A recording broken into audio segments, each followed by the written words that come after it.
বিসমিল্লাহির রহমানির রহিম।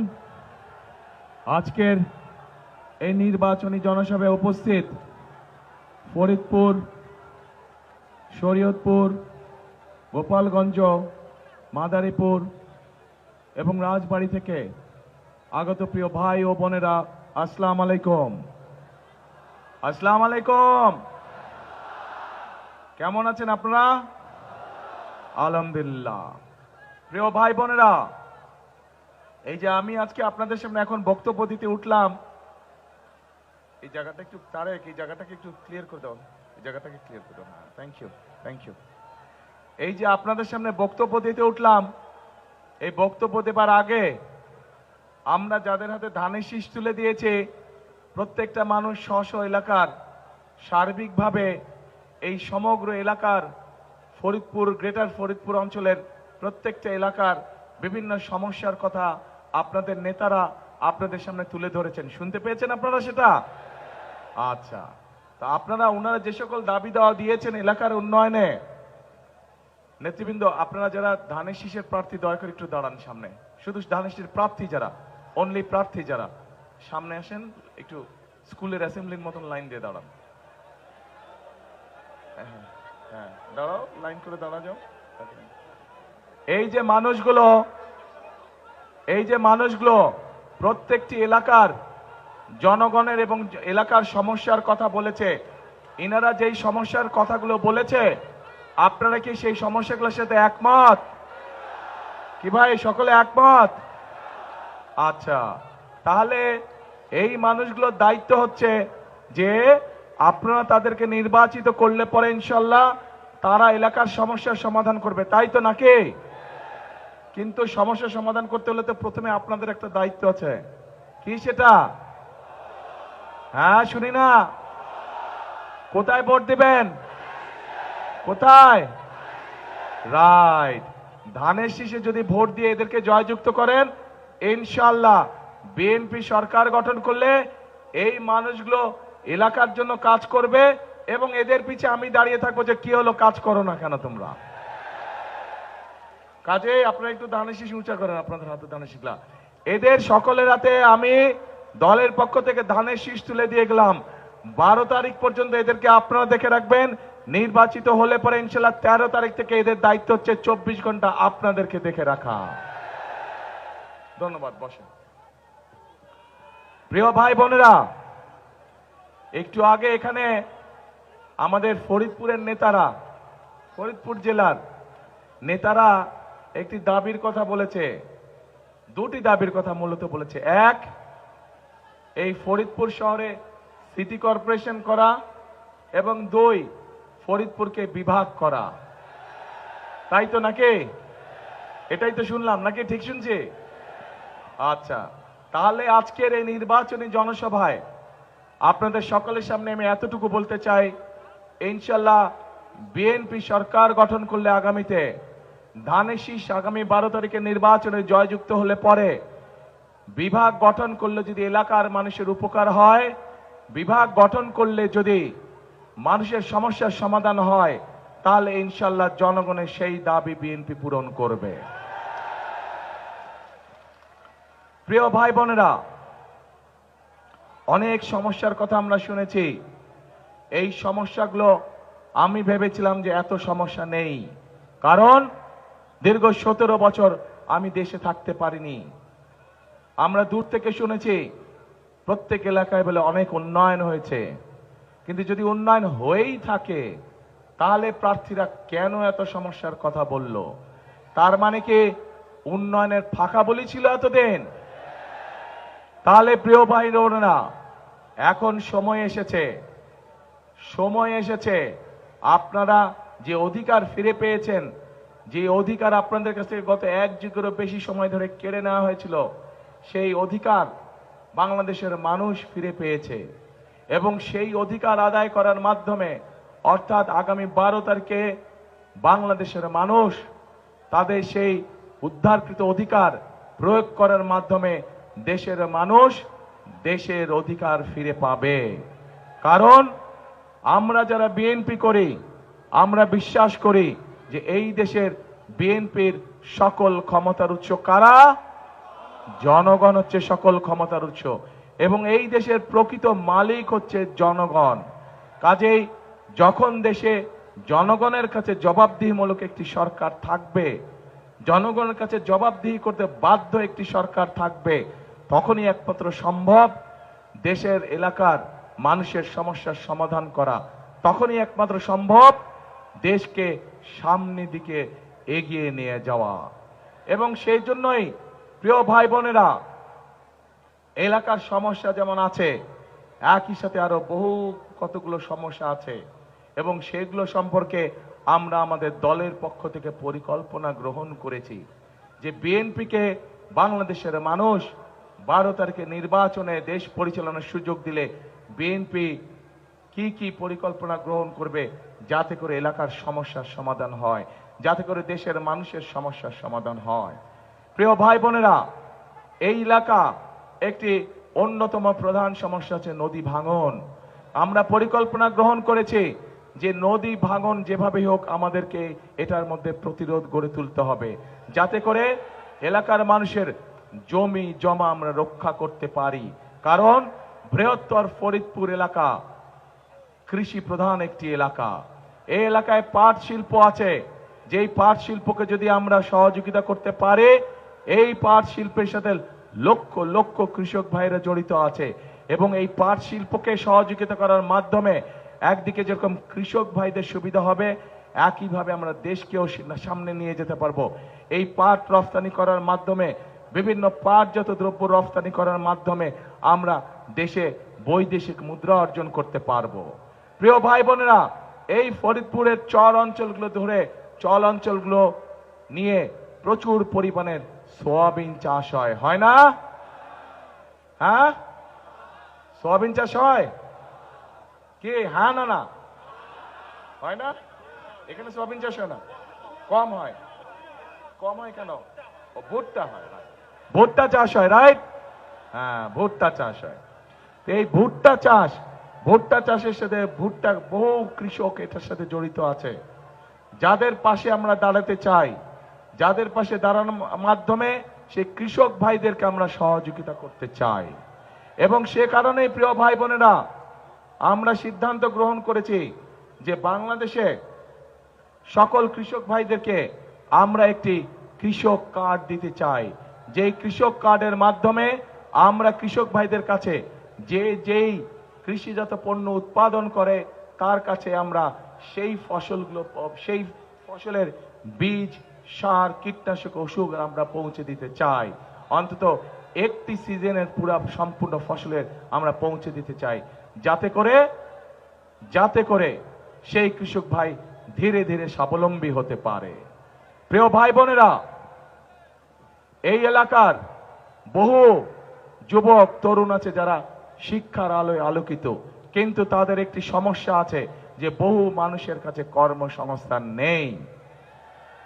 আমরা পরিকল্পনা গ্রহণ করেছি বাংলাদেশের প্রত্যেকটি এলাকা, প্রত্যেকটি জেলার বিভিন্ন রকম বৈশিষ্ট্য আছে, সেই বৈশিষ্ট্যগুলো পর্যালোচনা করে সেই এলাকার উপযুক্ত কি কি কলকারখানা তৈরি করা যায়, যে সকল কলকারখানা তৈরি করলে পরে সেই এলাকার মানুষের কর্মসংস্থান হবে। এবং সেভাবেই আমরা গড়ে তুলতে চাই, কৃষি এবং শিল্প দুটোকে আমরা গড়ে তুলতে চাই, যাতে করে প্রত্যেকটি এলাকার মানুষের কর্মসংস্থানের সুযোগ হয়, যাতে করে সেই এলাকার মানুষ আত্মসম্মানের সঙ্গে বেঁচে থাকতে পারে। প্রিয় ভাই বোনেরা, আমাদের পরিকল্পনার একটি অন্যতম আরেকটি অংশ আছে, সেটি হচ্ছে বাংলাদেশের সমগ্র জনসংখ্যার অর্ধেক হচ্ছে নারী। এই নারীদেরকে শিক্ষার আলোয় আলোকিত করার জন্য, এই মা বোনদেরকে শিক্ষার আলোয় আলোকিত করার জন্য দেশনেত্রী খালেদা জিয়া যখন দেশ পরিচালনার দায়িত্বে ছিলেন, সেই সময় তিনি ক্লাস 1 থেকে ক্লাস 12 অর্থাৎ ইন্টারমিডিয়েট পর্যন্ত মেয়েদের শিক্ষা ব্যবস্থা ফ্রি করে দিয়েছিলেন। প্রিয় ভাই বোনেরা, আমরা যদি দেশকে সামনের দিকে গড়ে তুলতে চাই, আমরা যদি দেশকে সামনের দিকে নিয়ে যেতে চাই, তাহলে এই অর্ধেক জনগোষ্ঠীকে আমরা পেছনে রেখে আমরা কোনোভাবেই সামনে এগোতে পারবো না। কাজেই এই নারী গোষ্ঠীকে আমরা অর্থনৈতিকভাবে স্বাবলম্বী করে গড়ে তুলতে চাই। এবং সে কারণেই প্রত্যেকটি গৃহিণী কাছে আমরা, খেটে খাওয়া প্রত্যেকটি মানুষ, প্রত্যেকটি গৃহিণীর কাছে আমরা ফ্যামিলি কার্ড নামে একটি কার্ড পৌঁছে দিতে চাই, যার মাধ্যমে প্রতি মাসে তাদেরকে সরকারের পক্ষ থেকে একটি সহযোগিতা প্রদান করা হবে। এবং আমরা বিশ্বাস করে এটি যদি আমরা বেশ কয়েক বছর চালু রাখতে পারি ইনশাল্লাহ, তাহলে বাংলাদেশের গ্রামে গঞ্জে শহরে খেটে খাওয়া পরিবার যেগুলো আছে সেই পরিবারগুলো ধীরে ধীরে অর্থনৈতিকভাবে স্বাবলম্বী হতে পারবে। এবং স্বাবলম্বী করতে পারলেই, পরিবারগুলোকে আমরা স্বাবলম্বী করতে পারলেই দেশ ধীরে ধীরে সামনের দিকে এগিয়ে যেতে সক্ষম হবে। প্রিয় ভাই বোনেরা, আমরা দেশের এই যে এখানে উল্লেখ করে গেছেন, আমাদের কয়েকজন প্রার্থী এখানে উল্লেখ করে গেছেন যে মানুষের স্বাস্থ্য সেবা নিয়ে মানুষ অনেক কষ্টে আছে। প্রয়োজনের সময় ডাক্তার পাওয়া যায় না, প্রয়োজনের সময় মানুষ ওষুধ খুঁজে পায় না। সেজন্য আমরা সিদ্ধান্ত গ্রহণ করেছি যে বাংলাদেশে বিশেষ করে এই যেই হাসপাতালগুলো আছে এগুলোকে তো আমরা মেরামত করব, এখানে ডাক্তারের ব্যবস্থা ইনশাল্লাহ আমরা করব, কিন্তু একই সাথে সমগ্র বাংলাদেশে আমরা হেলথ কেয়ারার নিযুক্ত করতে চাই। যেই হেলথ কেয়ারের কাজ হবে গ্রামে গ্রামে গিয়ে, ঘরে ঘরে গিয়ে নারী এবং শিশুদেরকে তারা চিকিৎসা সুবিধা দিবে। যে সকল চিকিৎসা সুবিধা ঘরে বসে দেওয়া যায়, ছোটখাটো অসুখ বিসুখ, যাতে করে মা বোনদেরকে কষ্ট করে হাসপাতালে আসতে না হয়, ঘরে বসেই তারা ওষুধ পাবে ইনশাল্লাহ, ঘরে বসেই তারা চিকিৎসা সুবিধা পাবে। এখন প্রিয় ভাই বোনেরা, আরেকটি কাজ আমরা করতে চাই। এই পুরো অঞ্চলের একটি অত্যন্ত গুরুত্বপূর্ণ প্রয়োজনীয় কাজ আছে, যেই কাজটি করলে শুধু যে কৃষক ভাইরা সুবিধা পাবে তা নয়, কৃষক ভাইদের পাশে সব ধরনের মানুষ সেই সুবিধাটা পাবে। কি সেটি হচ্ছে পদ্মা ব্যারেজ নির্মাণ করা। প্রিয় ভাই বোনেরা, এই সমগ্র অঞ্চলকে ঘিরে আমরা পদ্মা ব্যারেজ নির্মাণ করতে চাই, যাতে করে ড্রাই সিজনে, শুকনা মৌসুমে এই এলাকার মানুষের পানির কষ্ট না থাকে, চাষাবাসের কষ্ট না থাকে। সেই জন্য আমরা পদ্মা ব্যারেজ নির্মাণ করতে চাই।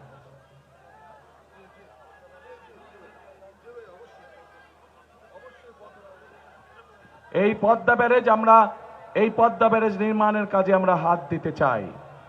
আপনারা কি আছেন এই পরিকল্পনার সাথে? কারা আছেন দেখি হাত তুলে। পদ্মা ব্যারেজ নির্মাণে কারা আছেন?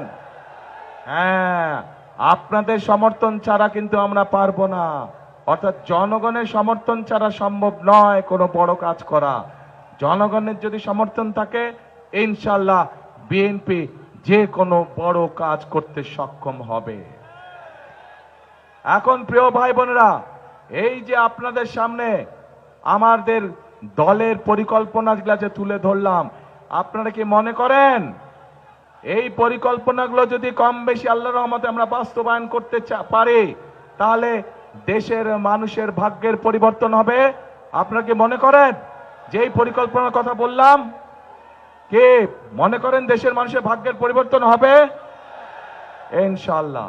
কিন্তু প্রিয় ভাই বোনেরা, এই পরিকল্পনাগুলো তো হলো বিএনপির পরিকল্পনা। বিএনপি ইনশাআল্লাহ জনগণের রায় পেলে এগুলোকে বিএনপি বাস্তবায়ন করবে। কিন্তু জনগণের পক্ষ থেকে তো একটি পরিকল্পনা থাকতে হবে। জনগণের সেই পরিকল্পনাটা কি আপনাদের কাছে একটু আমি জানতে চাই। জনগণের পরিকল্পনা কি? 12 তারিখে কোনো পরিকল্পনা আছে জনগণের? কি পরিকল্পনা জনগণের 12 তারিখে? হ্যাঁ, রাইট, ধানের শীষে ভোট দিতে হবে। ধানের শীষ যদি নির্বাচিত হয় ইনশাআল্লাহ পর্যায়ক্রমিক ভাবে যেই প্রতিশ্রুতিগুলো, আপনাদের যেই দাবিগুলো আপনারা উপস্থাপন করেছেন, আপনাদের সরকার, বিএনপি সরকার ইনশাআল্লাহ সেগুলো বাস্তবায়নের কাজে হাত দিতে পারবে। এখন প্রিয় ভাই বোনেরা, এই যে মঞ্চ, এই মঞ্চের পাশে ছোট্ট একটি মঞ্চের মতন আছে, সেখানে কিছু মানুষ বসে আছে। একটু দূরে আরেকটি মঞ্চ আছে, সেখানে লেখা আছে মুক্তিযোদ্ধারা। আর তার সামনে এখানে যে মঞ্চ আছে, মঞ্চের পাশে কিছু মানুষ চেয়ারে বসে আছেন। এই মানুষগুলো কারা জানেন? এই মানুষগুলো হচ্ছে সেই মানুষগুলো, ওখানে মুক্তিযোদ্ধারা আছেন, এ পাশে কতগুলো মানুষ বসে আছে। তারা বিগত 15 বছর 16 বছর বিভিন্ন সময় তাদের আপনজন কাউকে না কাউকে তারা হারিয়েছেন। সেই জুলাই আগস্ট আন্দোলনে এবং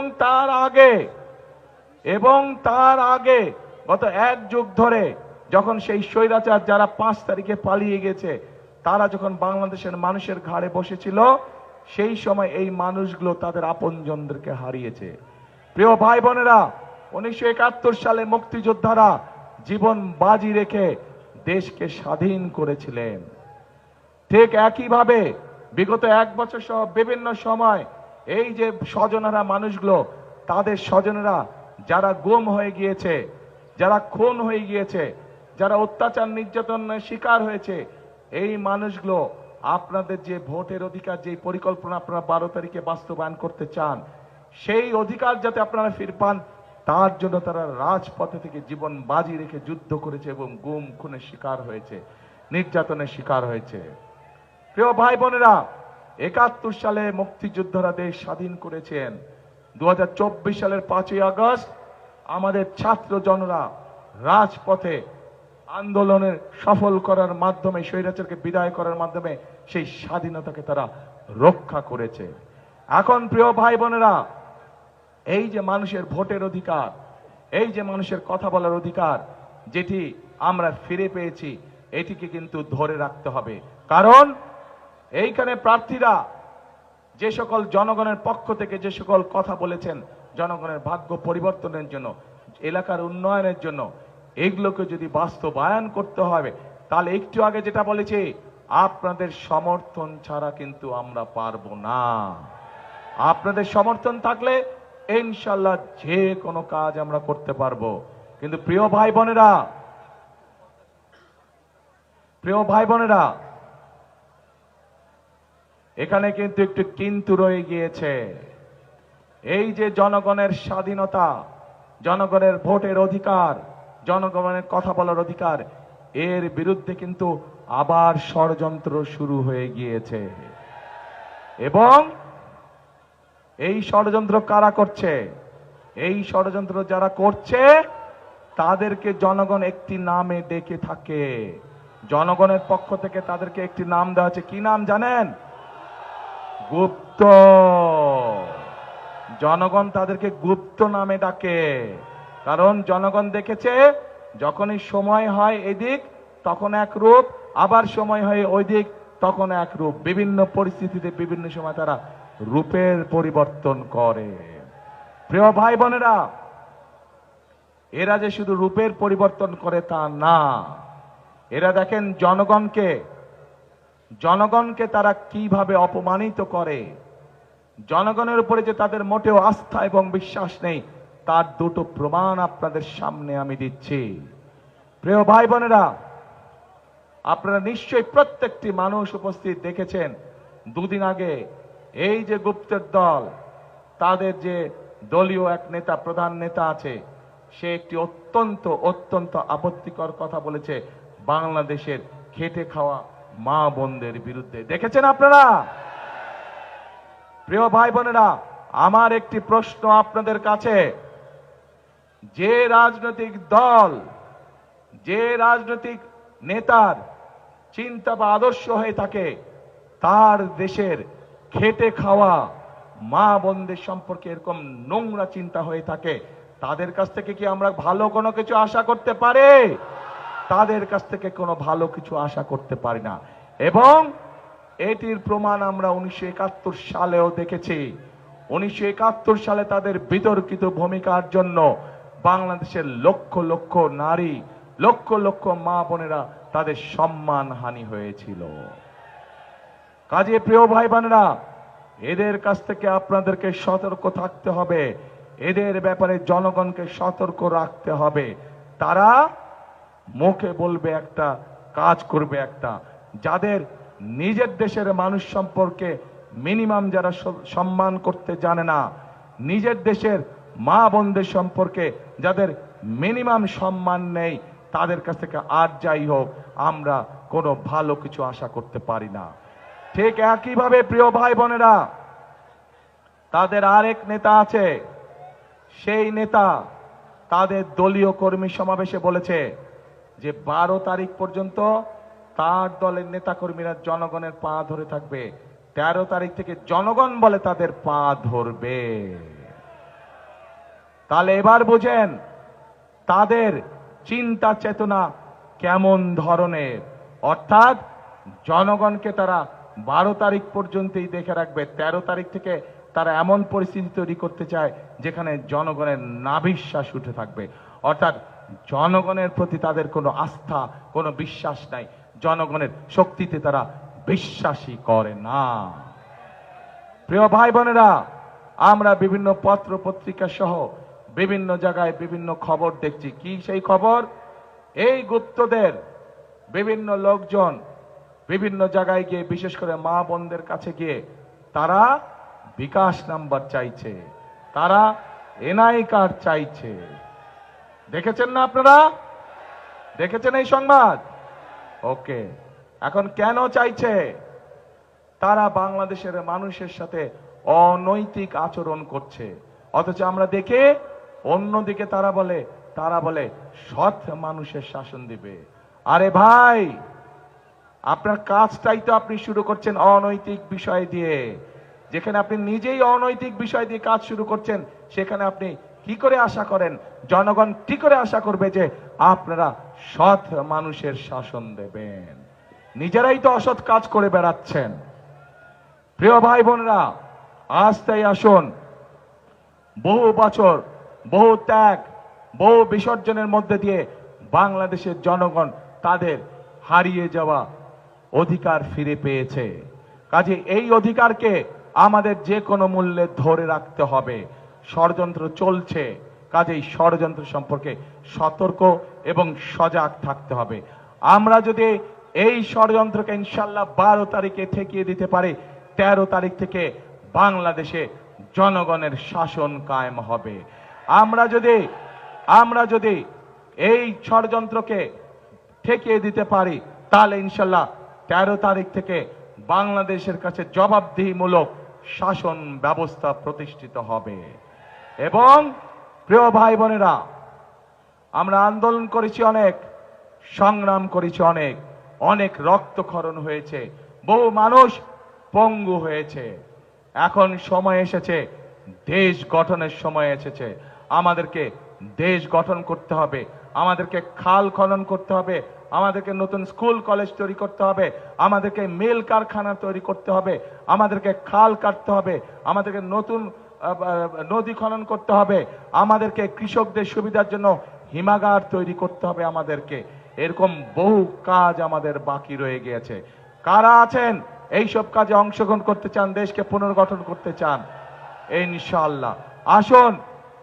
আজকের এই জনসভার প্রধান লক্ষ্য হবে, আজকের এই জনসভার প্রধান শপথ হবে, করব কাজ, গর্ব দেশ, সবার আগে বাংলাদেশ। কে এই জনসভার আজকে প্রধান শপথ? কে করব কাজ সবার আগে? ঠিক আছে, ঠিক তো? দেশ গঠনে আছেন তো সবাই? আবার জিজ্ঞেস করি, কারা কারা দেশ গঠনে নাই হাত তুলেন? নাই কারা কারা হাত তুলেন আগে? নাই কারা কারা আগে হাত তুলেন? কে এদিক সরো, চাপো দেখ। দেশ গঠনে নাই কারা কারা? ওই স্বৈরাচার আর গুপ্তদের সাথে আছেন কারা কারা? হাত তুলেন দেখে। কেউ নাই? তাহলে দেশ গঠনে আছেন কারা কারা? হাত তুলেন। আলহামদুলিল্লাহ। আসেন প্রিয় ভাই বোনেরা, আজকে থেকে আমরা শপথ দিলাম, সামনে আমাদের কাজ একটাই, দেশ গঠন এবং মানুষের ভাগ্যের পরিবর্তন। আল্লাহ হাফেজ। বাংলাদেশ জিন্দাবাদ, বাংলাদেশ জাতীয়তাবাদী জিন্দাবাদ। আসসালামু আলাইকুম।